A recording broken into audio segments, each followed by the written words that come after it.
Here we are, the Winter Wonderland. No, you're seeing the lighted golf course and garden area. That's only part of it.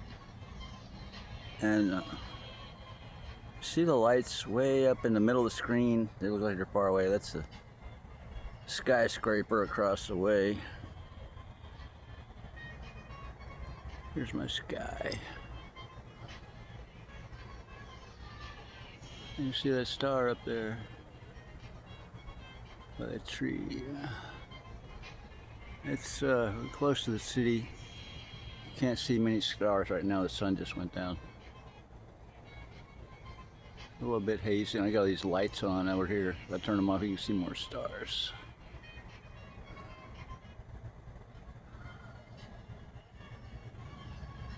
Garden and golf course. You can see what I got going on. The backdrop. So I hit the balls out of the yard. And I've been here a long time. Oh, and we've got an incoming. There they are.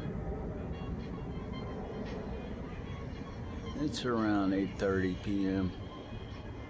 There they go to the international airport.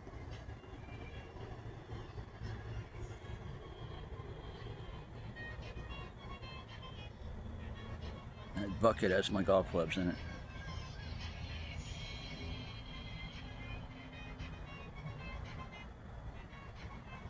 There's Rudolph.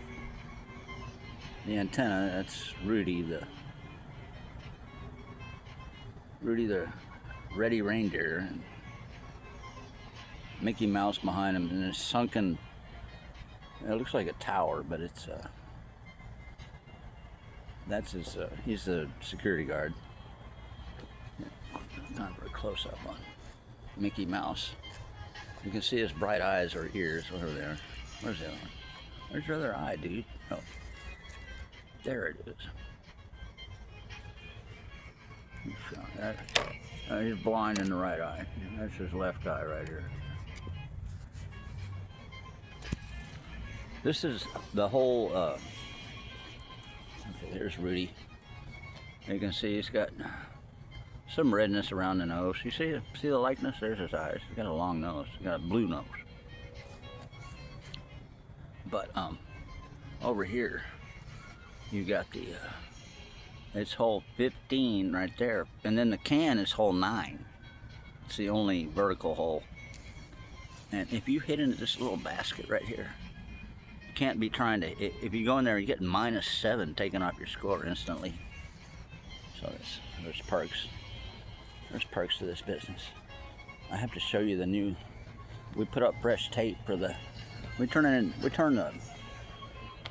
this hole into a racetrack. See, this is the island green. Oh, and now when you hit it, the balls can go around and around. Like the tees over here. They hit that tape, and man, they fly around in a circle, and the hole is kind of sunken. We nearly had an ace already. Oh, and my friend came and found the cheese I left for her. Well, good. She didn't want the fried potatoes. This is famous hole 7. Right here. We're by the volunteers. Sweet potatoes. And as you can see, it's clearly marked with 7s all around. 7, 7. The leaf trap over there. It's a screen. Oh. And this is an ant farm. You can hardly see it, I'm sorry.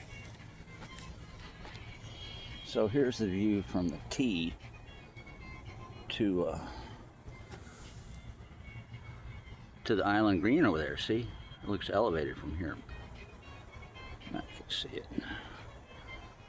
Sanctuary. Sanctuary area. Horse trough.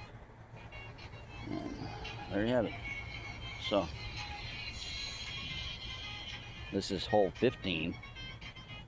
This is venerable and ancient elm guarding hole 2.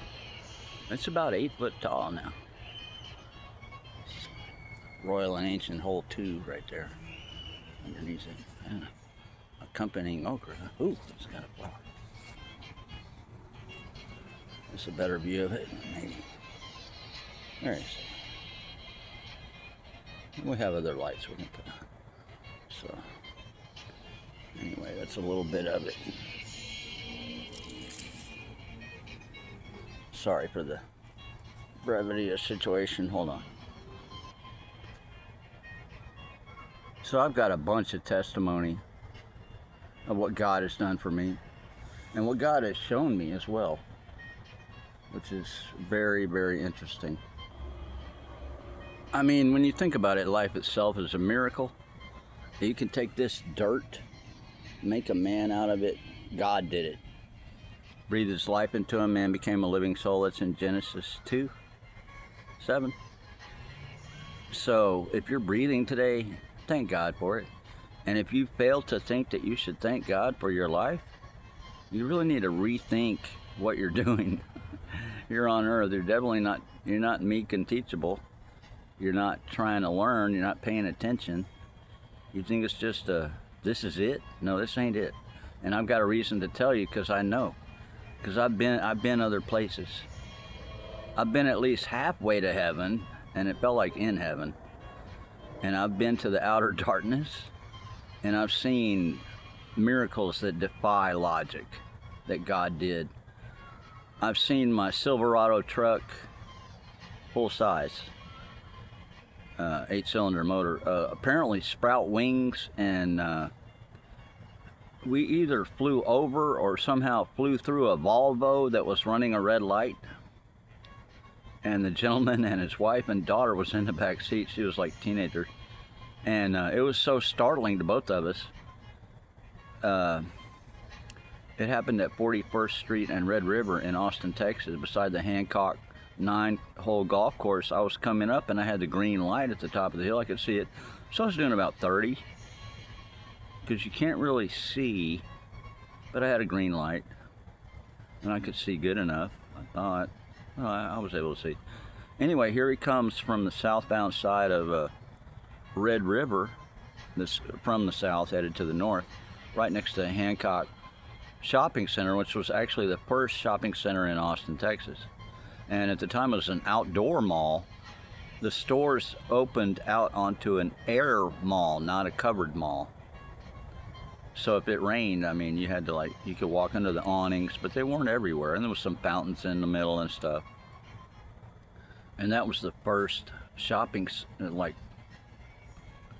center in Austin. And that was on the west side. Then they put up Capitol Plaza on the east side of the highway, because Austin was really, really segregated. They did that back in the 30s or 40s or something. And we're talking about the early 60s probably early 60s when they put in Hancock Center, and then Capitol Plaza over across 51st, which used to be right across the street from the old airport. Well, anyway, so I'm coming up 41st to the red light, and I had the green, and as I got there, the Volvo was entering the intersection, so I was like, I mean, he was there. It was too late to stop, really. And it seemed like I saw wings come out of as if I had a MacGyver car or the kit car or something. Like wings came out of the SiLVerado, and we went over him or we went through him, and we were not particularly defined enough to actually make contact with each other. I can't really tell you. But he was so shook, he pulled over, and I went around and went over and pulled over behind him. He was on Red River, pulled over the curb. And I said, brother, I think, because we were both, what just happened? Both of us. I mean, we felt like embracing, hug, getting one quick hug, It's like, wow, what was that? And I said, how did we not hit each other? And he said, I don't know. I said, well, it almost seemed like I went through my truck, and me went through you and your car, or flew over it, jumped over it, or something. And I said, what? I had a green light. What color light did you have? And he said the light was blue. And I thought of the Jimi Hendrix song, the traffic lights all turn blue tomorrow. And it's like, okay, well, there is no blue light. The red is at the bottom, then the yellow, then the green. And the red is there at the bottom when it's like that for many reasons. One being when they go out and say somebody comes up and they're maybe a little inebriated, the first light you're going to see is the red one, and if there's any ambient light reflecting off of it, you're going to think red light. In case you've forgotten the traffic laws and blah, blah, blah, and maybe you're drunk and you know, people get, at least you have a better chance of seeing a red light at the bottom, you know. Well, he said the light was blue. I said, somehow Satan put a green lens over your eye or something to make red appear like it was blue. Because there's no blue light, sir. Always stop at a blue light, people, in case you see one. So we sat there and we said, well, wow, you know, that was just crazy. And I was sober as a judge, all right? And it was just amazing. We both, he pulled over.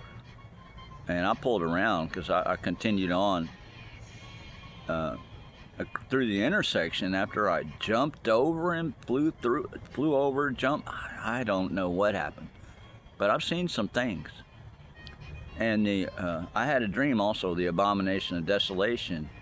So that's just one interesting thing that I've seen that I thank God for, and it defies logical description of how could.